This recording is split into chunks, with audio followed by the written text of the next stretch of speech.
This is that one piece of creator gear you probably won't buy because you keep telling yourself you won't need it. What a load of shit.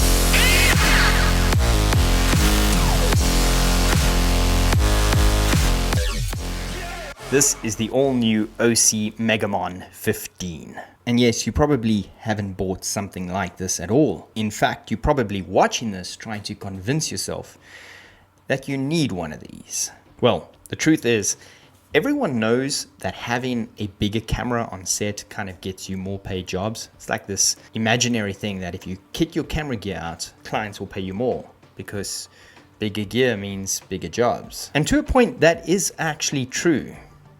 But that is until you take one of these on set. If you've ever had a client peeping over your shoulder at your tiny little SLR camera screen and you're trying to show them something, you'd always feel kind of unprofessional. It has the sense of, I'm not all there yet. Now this has a 178-degree viewing angle, and that means top to bottom, left to right. This thing is insane. So if you have a client peeping over your shoulder all the time, this is for you. And not just that, but if you work in a studio a lot, or you film a lot of products, or you shoot a lot of products, this is perfect for a studio.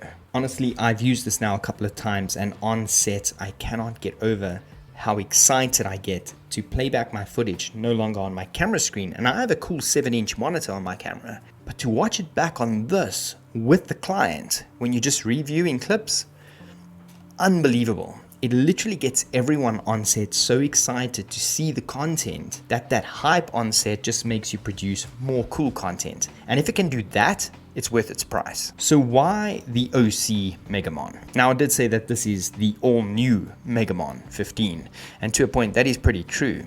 You could buy this about 8 months ago. They launched it, but it only came out with an 800 nit display. Now it has a 1000 nit display, and that 1000 nits is potent. If you know Osee, you'll know that they've got a T7 7-inch on-camera monitor, and that thing at 3000 nits beats the sun hands down. So when I found out this was only 1000 nits, but it's on a 15-inch display, I was super excited to put this outside. And what better way to test it against something that you and I can probably relate? So we took it outside and we put it up against the S22 Ultra. Now, if you don't know, the S22 Ultra, when it's in daylight, it actually has this super boost of brightness and it can only hold for a certain period of time. And according to Samsung, that is 1750 nits. Now, I don't know how Samsung measures it. Either they're wrong or Osee is completely underrating themselves.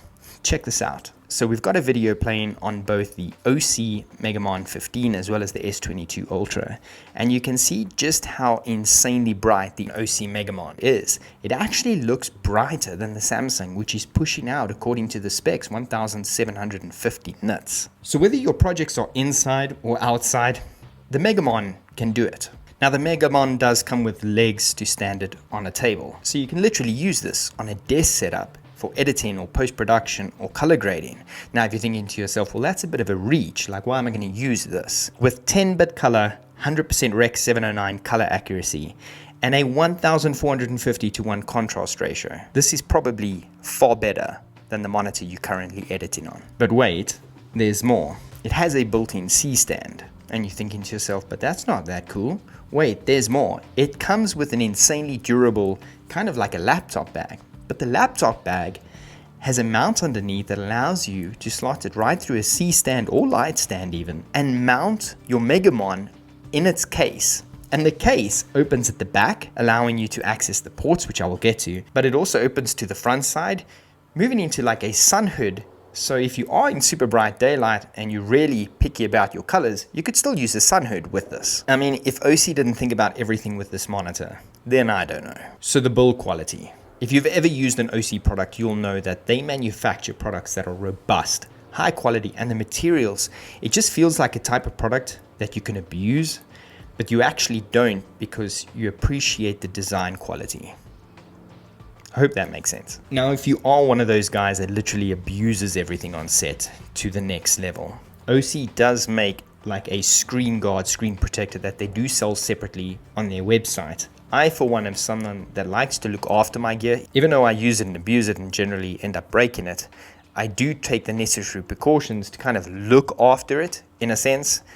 So I'm probably not going to put a screen protector on this. The buttons, the ports, and the tools. At the end of the day, this is pretty much what makes a field monitor or director's monitor that you'd want to use. For $899, this seriously has everything you could possibly want. It has an array of epic video tools, from a USB port in the front to load LUTs or updates, false color, histogram, vector scopes, waveforms, audio tools. I'm not even going to go through the entire menu system on this, because if you're at this point looking at getting one of these, you pretty much know what to expect from something like this, and Osee's got you covered. Something that I have always noticed about Osee's screens, and I've used a lot of different brands of screens, Osee's has always been very simple for me. I do understand the need that some people might want to have an epic amount of tools and complications, but for me, when I film, I like to get the job done. I like to make it easier for me on set, and I like to make it easier to navigate the gear that I use. And Osee offers that. Okay, so let me get to the physical side of this. You've got a handle on the top, so if you do want to pick it up and carry it and not use it within the bag and use it something like this or on a desk, you can. It's got 2 SDI ins, 2 SDI out, HDMI in, a remote port, AUD in, headphone jack, built-in speaker, AC in, DC in. It has the option for V-mount, which is epic. And when you order it, you can actually choose between V-mount and AB mount, so it arrives already done. It's got 2 positions on the back for cheese plate, and it actually does come with 1 cheese plate included. So if you are going to be attaching something like a Hollyland transmitter on it, perfect. It has a C-stand mount, like I mentioned, as well as a VESA mount position if you want to use it with a VESA mount. Now, using it on set, and this is probably the most important thing about a field monitor or a director's monitor like this. On set, you're probably using this wirelessly. Ideally, you've got a wireless transmitter on your camera that plugs into your camera's HDMI port and sends a wireless feed to your transmitter plugged in onto the back of your Osee monitor into that HDMI port or SDI port, whichever your camera uses. I use the Hollyland transmitters, which allow me to push out a 1080p signal, which is pretty cool considering this is a 1920 by 1200 pixel display. So the monitor is actually offering more than I'm feeding it. Now, what is pretty cool on your camera, you can choose if you want to output your camera settings to this for your own self-preservation, or maybe you've got a focus puller that's watching this and they can see your camera settings, or you can actually just push out a clean feed. If you're more of a one-man band, you want to push out a clean feed to this so that your client is just looking at a very clean feed and they're not getting any buttons or numbers on the display that's probably confusing the hell out of them. Little honesty here. On set, I find myself watching my own footage more than probably the client. Maybe I'm just enjoying it a bit too much for now. But watching back your footage and seeing if you nailed the focus or if your shot was pretty cool, it really helps, and it adds to that inspiration. And like I said, that feeling on set when everyone's excited, building on that is what makes a shoot turn out so much better. Now, if you've ever upgraded your camera rig from moving to your little flip out screen to a 7-inch monitor, you'll know you've got this feeling of, wow, I've changed the game. Even though I've got a cool 7-inch monitor, this gives me that extra, wow, I've changed the game again. So I've pretty much given you the pros, the good stuff, and all the stuff that's really important to a creator like myself using it. But what I haven't given you yet is the cons. Now, if you're looking at this and you're saying, come on, Rich, there must be a con. There must be a downside to the Osee Megamon. There's no way a company has come and made the perfect product. Well, let me tell you, there is one con. It's a bit silly, but when you mount the feet to the monitor, it is more of a permanent fixture where you actually screw it in, but obviously you can unscrew them and take them out. There is a place to store the feet in the bag because the monitor doesn't fit in the bag with the feet. So in other words, if you are using it with the feet on set, you'd have to dismantle it quickly to put it back in your bag. However, perhaps Osee kind of thought of that, and I'm not too sure if this is just by chance. However, when it is in the bag, if you do open it, which you go into anyway, it can actually stand by itself in the bag, which makes it a bit easier for wire management and just kind of packing up on sets. That you don't have to take it in and out. You could literally just, if you're putting it on a C-stand, you may as well use the bag anyway. And if you are going to be putting it on a table, you could just put it in the bag, unless you wanted a very clean look, or if it's set up in your own home studio and you're not going to be taking it in and out the bag, then mount the feet.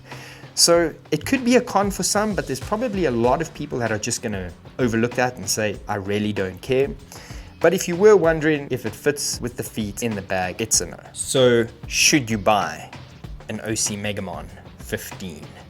Well, it's 15.4 inches. Really, it's not exactly 15 inches, but you probably should. If you're watching this video and you're considering buying one, this is probably where you should kick off.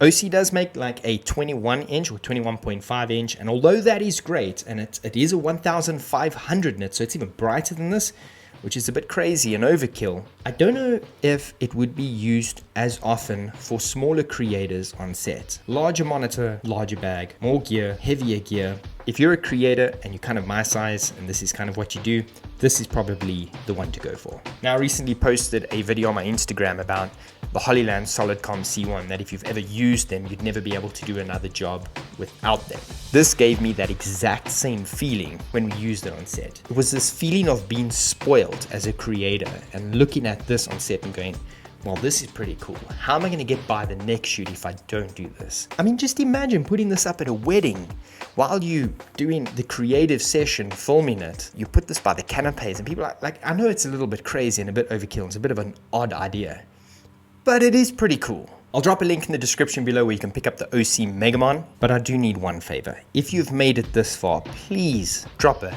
smashing like on the video and leave me a comment below. And if you want to see some more BTS of stuff like this, follow us on Instagram and keep a lookout for some cool YouTube shorts. So that's it from me. Wherever you are in the world, have a good day, good evening, good night. Goodbye.